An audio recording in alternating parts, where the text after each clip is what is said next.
ಇದು ನೋಡಿದ ಕೂಡಲೇ ನಿಮಗೆ ಒಂದು ಕ್ಷಣ ಇದು ಹಾವು ಅಥವಾ ಎರೆಹುಳುನೋ ಎಂಬ ಅನುಮಾನ ಬರುತ್ತೆ. ಇದು ನಿಜಕ್ಕೂ ಹಾವು ಅಂದರೆ ಕೆಲವರಿಗೆ ಆಶ್ಚರ್ಯ ಆಗ್ಬೋದು. ಇನ್ನೂ ಆಶ್ಚರ್ಯ ಅಂದರೆ ಇದು ನಮ್ಮ ದೇಶದ ಅತ್ಯಂತ ಪುಟ್ಟ ಹಾವು. ಅಷ್ಟೇ ಅಲ್ಲ, ಜಗತ್ತಿನ ಪುಟ್ಟ ಹಾವುಗಳಲ್ಲಿ ಒಂದು. ಈ ಪುಟ್ಟ ಹಾವು ನಮ್ಮ ವಿಲೇಜ್ ಶಾಲೆ ಹತ್ರ ಬಂದಿತ್ತು. ಈ ಹಾವಿನ ಬಗ್ಗೆ ವಿವರವಾಗಿ ಹೇಳೋ ಮೊದಲು ಅದನ್ನು ಕಂಡ ನಮ್ಮ ಮಕ್ಕಳ ಪ್ರತಿಕ್ರಿಯೆ ಹೇಗಿತ್ತು ನೋಡಿ.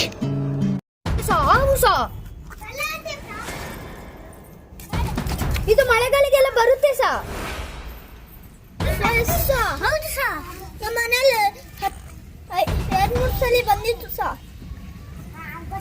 ದೊಡ್ಡದು ಸಾ. ನಮ್ಮ ಮನೇಲಿ ಕಡಬಲ್ಲಡೆ ಸಾ. ಸರಿ, ಮಕ್ಕಳ ಪ್ರತಿಕ್ರಿಯೆ ನೋಡಿದ್ರಲ್ಲ. ಈ ಹಾವಿನ ಹೆಸರು ಬ್ರಾಹ್ಮಿಣಿ ಬ್ಲೈಂಡ್ ಸ್ನೇಕ್ ಅಂತ. ಕನ್ನಡದಲ್ಲಿ ಇದನ್ನು ಬ್ರಾಹ್ಮಿಣಿ ಕುರುಡು ಹಾವು ಅಥವಾ ಬ್ರಾಹ್ಮಿಣಿ ಹುಳು ಹಾವು ಅಂತ ಕೂಡ ಕರೀತಾರೆ. ಹೂಕುಂಡಗಳ ಬಳಿ ಹೆಚ್ಚಾಗಿ ಕಾಣಿಸೋದ್ರಿಂದ ಇದನ್ನು ಫ್ಲವರ್ ಪಾಟ್ ಸ್ನೇಕ್ ಅಂತ ಕೂಡ ಕರೀತಾರೆ. ಈ ಹಾವು ಸಾಮಾನ್ಯವಾಗಿ 10-15 ಸೆಂಟಿಮೀಟ್ರ್ ಉದ್ದ ಇರುತ್ತೆ.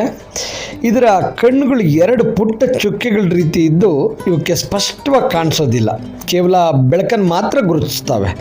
ಇನ್ನು ಇವು ಸೌಮ್ಯ ಸ್ವಭಾವದ ವಿಷರಹಿತ ಹಾವುಗಳು, ಹಾಗಾಗಿ ಅಪಾಯಕಾರಿಯಲ್ಲ.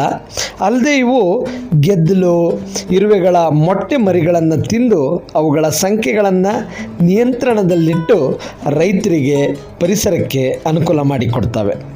ಇನ್ನು ವಿಶೇಷ ಅಂದರೆ ಈ ಜಾತಿಯ ಹಾವುಗಳಲ್ಲಿ ಗಂಡು ಹಾವುಗಳೇ ಇರೋದಿಲ್ಲ. ಹೆಣ್ಣು ಹಾವುಗಳು ಗಂಡಿನ ಸಹಾಯವಿಲ್ಲದೆ ಮೊಟ್ಟೆಗಳನ್ನು ಇಡ್ತವೆ. ಮತ್ತು ಈ ಮೊಟ್ಟೆಗಳಿಂದ ಹೆಣ್ಣು ಮರಿಗಳು ಮಾತ್ರ ಹೊರಗೆ ಬರ್ತವೆ.